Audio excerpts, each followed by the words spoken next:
Olá, muito boa tarde para você, obrigado pela sua companhia. A gente está começando o esporte aqui no Balanço Geral e hoje a gente está recebendo Alex Passos, presidente da Chapecoense, atender o nosso convite. Alex, prazer te receber aqui, obrigado por nos atender. Agora, devidamente resolvida a situação, né? Havia a possibilidade de você deixar o cargo e agora, devidamente, decidiu que permanece até o fim do mandato. Boa tarde para você. Boa tarde, Badá. Na verdade, assim, a gente vem de um processo de muito tempo, né? São 45 meses ali à frente da Chapecoense e é extremamente desgastante por todos os processos que a gente tem lá e realmente chega uma hora que você cansa. E a ideia foi essa, foi chegar e dizer, ó, pessoal, cansei, vamos, toque o processo aí. Porque você acaba arrastando para dentro desse processo toda a tua família, os teus negócios. E a Chapecoense, ela demanda muito tempo, mas muito tempo, né? Por exemplo, hoje, antes de chegar aqui, eu já tive que passar lá na Chapecoense, fiquei praticamente meia manhã lá dentro. E aí externei isso e era uma decisão que a gente já tinha tomado. Contudo, reconheço que o movimento que foi feito pelos funcionários, pelos atletas, por comissão técnica, por conselheiros, por várias pessoas da cidade me sensibilizaram e também me levaram a conversar com a minha família, dizer, ó, pessoal, entenda o seguinte, uma coisa é você dizer, ó, vou sair, o pessoal dizer, ah, que bom, um abraço, tudo bem. Outra coisa é você, ó, vou sair, o pessoal, não, por favor, fique mais um pouco, termine esse processo, contribua nesse processo. Isso nos motivou a ficar e seguir adiante, porque a Chapecoense são muitas coisas. Por mais que você planeje alguma coisa, você sempre tem coisas que estão acontecendo, coisas que estão por vir, e as demandas lá são muito grandes. Badá, boa tarde para você também. Boa tarde, Dudu. Fica boa à vontade. Presidente Alex, seja muito bem-vindo aí. Essa queixa do Alex aí na questão do desgaste, na questão da falta de tempo, na questão do tanto que as pessoas têm que se dedicar para a Chapecoense é uma queixa da vida inteira.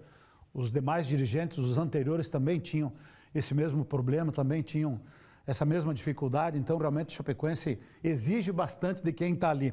Mas última vez que nós havíamos conversado, você estava decidido que iria renunciar. Até me chamou a atenção, eu imaginei que isso fosse difícil de acontecer e, de fato, em função disso que você falou, acabou permanecendo. Mas você produziu um relatório, Alex, eu não sei se você pode passar esses números para os nossos telespectadores, para o torcedor, para o sócio da Chapecoense, o relatório do caos à estabilidade. O que significa do caos à estabilidade? Por exemplo, quanto que tinha de dívida quando você assumiu, quanto que tem agora, os números que demonstram o momento de estabilidade da Chapecoense para dar um pouquinho de ânimo também para o torcedor.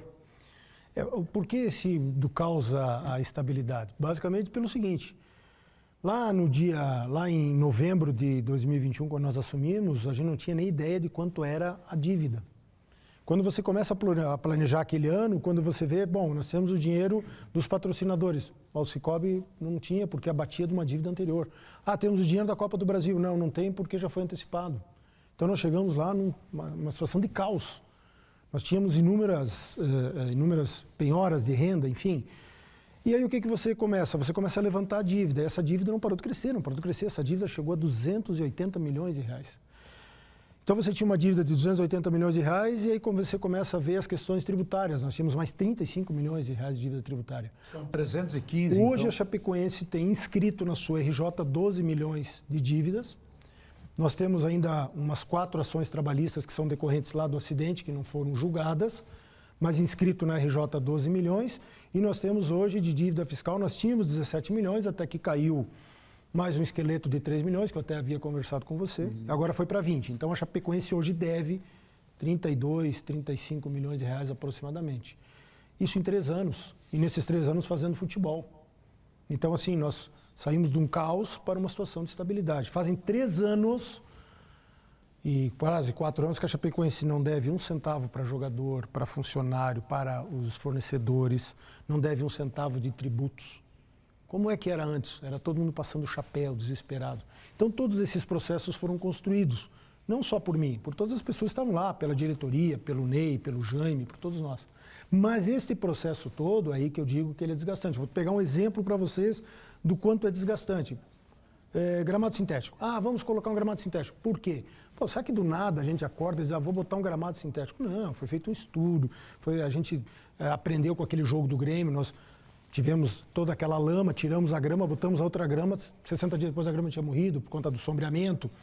Bom, vamos botar o gramado sintético. Pressão, pressão, pressão, pressão. Uma confusão, imprensa, torcedor, redes sociais, conseguimos convencer a prefeitura a vir com gente no processo. Depois de toda essa confusão, a prefeitura fica recalcitrante, bom, conseguimos aprovar. Aí vai para todo aquele processo de compra e tal, e você ali tomando pancada. Para você jogar em Xanxerê, foi todo um movimento gigantesco de convencer os outros clubes a nos autorizarem. Então, assim, todo esse processo envolvendo. O que nós temos hoje? Melhor gramado do país. O gramado de Chapecó, se não é o melhor, é um dos melhores do Brasil. Mas para você chegar nesse processo, foi extremamente desgastante. Não só para mim, para toda a diretoria. Então, às vezes, o torcedor tem que entender que a Chapecoense é muito mais que aquele time que entra em campo. E esses processos todos vão nos cansando ao longo do tempo. E o mais importante, vocês sabem disso, mas talvez muito torcedor não saiba, toda a diretoria da Chapecoense trabalha lá gratuita e graciosamente, ninguém ganha nada. E aí, para este processo todo, você arrasta sua família, os seus negócios e tal. Então, chega uma hora que cansa. Mas, novamente, eu digo, a reação que teve essa situação me deixou lisonjeado e me dá muita força para seguir adiante aí com todos os projetos que nós temos, que são vários, tá? São vários, nós temos inúmeras coisas para frente e os projetos não são meus, são da Chapecoense. Aproveitando o gancho, essa pressão aí, e é uma pressão mesmo, ser presidente de Chapecoense é uma responsabilidade muito grande, até em função dessa situação caótica que o clube vivia financeiramente. Até por isso o presidente da Chapecoense, ele fica, digamos assim, pouco amável com as palavras em determinados momentos. Eu acho que sim, né? Já está respondido. Na verdade, assim, eu sempre brinco que eu tenho... Quem tem que gostar de mim é a minha mulher. Né? A minha mulher tem que gostar de mim. O resto são processos... Mas é que a figura do presidente, Alex, ela é importante, cara. A figura do presidente é influente. Às vezes, na maneira do presidente se expressar, motiva ou desmotiva o torcedor, o sócio. Veja bem, se eu fosse um cara tão ruim assim, todos os funcionários... Não, ninguém está dizendo que é ruim. Os atletas, não teria todo mundo ido lá e dizer, por favor, fique. Sim. Os conselheiros. E assim, lá na minha sala, eu tenho um negócio que diz assim, Pedro era explosivo, mas era verdadeiro. Judas beijava no rosto e traía. Então, assim, eu não tenho como mudar. Eu estou há 55 anos assim, eu não vou mudar agora. E assim, eu estou na Chapecoense para ajudar a Chapecoense. Eu não estou lá para ser candidato a absolutamente nada. Então, assim, essa postura que a gente tem lá, ela é muito verdadeira. E às vezes esse sentimento, as pessoas gostam de afagos. Eu realmente sou um cara muito reto e muito cristalino. E assim que eu continuo e vou continuar. O importante nesse processo todo é que assim, a Chapecoense saiu do caos para uma estabilidade. Então, o que nós temos que entender agora? Por que essa estabilidade? Porque nós conseguimos pela primeira vez manter um time de um ano para o outro. Nós conseguimos pela primeira vez ter uma projeção de um time, inclusive, para o ano que vem, e isso traz a estabilidade. E é isso que eu vou continuar trabalhando com todos os outros projetos que nós temos. Por exemplo, a questão da iluminação agora. Nós queremos implantar na arena aquele sistema de iluminação, nós queremos implantar agora, encaminhar a questão do museu, nós queremos fazer a mudança do escritório lá para cima. São muitos projetos, por isso que as demandas são grandes. E Alex, evidentemente que administrativamente a Chapecoense ela é um case de sucesso pelos números que você trouxe agora. A matemática ela aponta isso e não tem muita margem para interpretação. Como que você avalia o seu mandato no futebol? Veja, o futebol é assim, vamos parar para pensar o seguinte, tem dias que você está bem, tem dias que você está ruim. Tem dias que o cara vem trabalhar aqui bem, tem dias que está ruim. O futebol é essa situação. E o futebol, se fosse uma ciência exata, o Flamengo era campeão mundial. Né? Então, assim, você erra e acerta. O que nós fizemos? Nós nos resguardamos com pessoas que efetivamente conhecem de futebol. Então, nós montamos um departamento de futebol com Maringá, Rafael Lima, com Celção, trouxemos o Diego, que é um menino de Chapecó, para aprender a questão do futebol. Então, o futebol são esses erros e acertos. Eu entendo que o futebol é uma continuidade. Prova disso é o que nós estamos vendo este ano. E eu quero apostar que para o ano que vem a gente vai ter mais tranquilidade ainda. Por quê? Porque grande parte desse elenco deve permanecer para o ano que vem. Por quê? Porque a cidade é acolhedora, porque o clube é acolhedor, porque é um lugar bom de se trabalhar e as pessoas são valorizadas. Então, qual é a ideia para o ano que vem? Que a gente mantenha um bom time para o ano que vem, busque os reforços pontuais dentro da nossa possibilidade financeira e a tendência é que o futebol gradativamente vai melhorando como está agora. E assim, no futebol, eu sempre falo para o pessoal, não está tudo certo e não está tudo errado. Contudo, a Série B não perdoa o erro. Eu já aprendi isso. Série B a Série B não perdoa o erro. Então a gente tem que entender que são erros e que vão acontecer, mas eu acho que esse ano está bem melhor que os outros anos. A intenção é deixar encaminhado já o elenco para a próxima temporada, independente de quem vai assumir. Entenda o seguinte, a Chapecoense não pode ser projeto de uma pessoa, a Chapecoense tem que ser projeto de um clube, de uma entidade que tem um peso muito grande no mercado nacional, que as pessoas conhecem. Então tudo que a gente faz ali, a gente faz para fazer bem feito. Se você vai fazer bem feito, tu não pode, eu vou sair em dezembro, simplesmente agora eu vou projetar a vida da Chapecoense. Você está dizendo, não, tu tem que projetar a vida da Chapecoense para frente. E as pessoas que vão vir depois vão ter já um encaminhamento. Cruel foi quando nós chegamos em 21, que nós não tínhamos um único remanescente da outra diretoria, nós não tínhamos jogadores, nós não tínhamos nada. Nós não podemos fazer isso, nós temos uma responsabilidade para com a Chapecoense, para com a comunidade oestina, e é isso que a gente trabalha. E qual é o futuro, Alex, da Chapecoense? Teu mandato, e agora você permanece, dessa diretoria até o final do ano. Tem possibilidade de reeleição, inclusive. Vocês já pararam para pensar nisso? Se vai haver uma reeleição, se vocês vão permanecer, se o grupo vai permanecer? E vou mais longe, a possibilidade da Chapecoense se tornar SAF. Adriana Gotardi, quando assumiu a presidência agora há poucos dias, ela falou que é possível se transformar em SAF. E foi perguntada a ela se poderia ser inclusive um grupo daqui de Chapecó, e ela falou que sim, que poderia ser um grupo de Chapecó. Eu pergunto para ti, o Alex, não sendo mais presidente da Chapecoense, teria algum interesse em comandar um grupo para assumir uma SAF da Chapecoense? Assim, nós já temos desde 2021 a autorização da SAF. Se vocês lembrarem, essa autorização da SAF foi conseguida no dia 22 de dezembro de 2021, numa assembleia que eu tive que participar de um shopping de Florianópolis, porque nós entendíamos que aquele era o único caminho naquele momento, até que fomos olhar para a questão da recuperação judicial, onde a Chapecoense foi pioneira no Brasil, foi a primeira e tal. Então nós já temos essa autorização. O que acontece hoje? Nós queremos virar uma SAF para quê? Queremos voltar para a Série A. Então nós temos que achar um parceiro que venha aqui, que invista num projeto que no primeiro ano vai botar 20, no segundo 40, no terceiro 50 milhões para um projeto para ir para a Série A. Fora isso, hoje a Chapecoense ela está de uma forma organizada, com as suas dívidas controladas, que ela não está mais naquele desespero de virar uma SAF. Os clubes do Brasil que viraram SAF o fizeram pelo desespero das contas que tinham.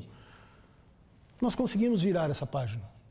Junto com essa diretoria que está aí, novamente eu puxo aqui, Ney Maidana, Jean Bourdion, Adriana Gotardi, Paulo Pagliari, pessoas que estão ali desde lá de 2021. Para você virar uma SAF, você tem que achar um parceiro que top vir para cá fazer esse investimento no quê? No futebol. Porque não esqueçam, senhores, que nós não temos patrimônio. Qual é o patrimônio da Chapecoense? O maior patrimônio da Chapecoense é um gerador, que nós fizemos um grande negócio junto com a Ceraçá, que hoje resolveu o nosso problema de luz. Esse é o patrimônio da Chapecoense. O mais são ônibus velhos, cadeiras velhas. Então, qual é a primeira pergunta quando alguém vem aqui atrás de SAF? Qual é o patrimônio imobiliário?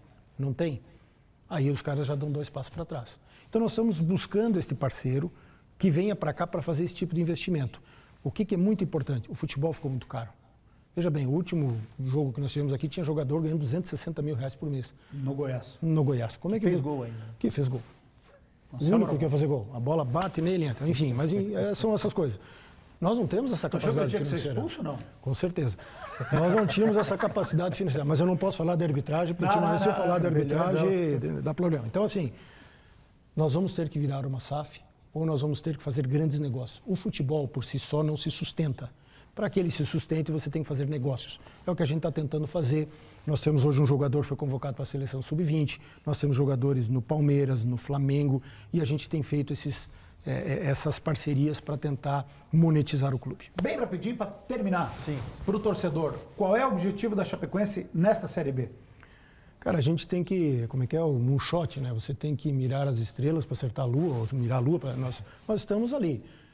Os jogadores e a comissão técnica têm convicção de que é um ano propício para você subir. Eu diria inclusive para você que está nos ouvindo, que é possível que este ano a vaga, tanto para a Série A como para o descenso, seja disputada no número de vitórias. Tamanha a igualdade da Série B. Então, é um ano difícil, como sempre, mas eu diria que é um ano ainda mais difícil e não sou eu que estou dizendo, é só olhar a tabela, é muito próximo. A linha entre o céu e o inferno é muito tênue. Então, o que a Chapecoense tem que fazer? Pensar jogo a jogo, que é o que está sendo feito, trabalhando jogo a jogo, e buscar os pontos que a gente precisa, é isso que estamos fazendo. E digo para vocês, porque estou lá todos os dias, eu, desde que cheguei na Chapecoense, não vi um grupo de jogadores tão unidos, tão próximos e com um objetivo como estão esse ano. Eu assevero a vocês que é um grupo diferenciado de todos os outros anos que nós passamos. Alex, obrigado mais uma vez por nos atender. Dá a mão também, porque senão vou dizer, pô, o homem foi lá e tu não apertou a mão dele. Teria assunto Seja aqui para bem-vindo, a gente ficar Teria. mais meio Eu balanço teria geral. umas outras perguntinhas para fazer para ele, mas vou deixar para uma outra oportunidade. Sim, tá, já está convidado para voltar aqui no Balanço Geral. Com Tem certeza almoço? não. Podemos negociar. Ah, dá um jeito.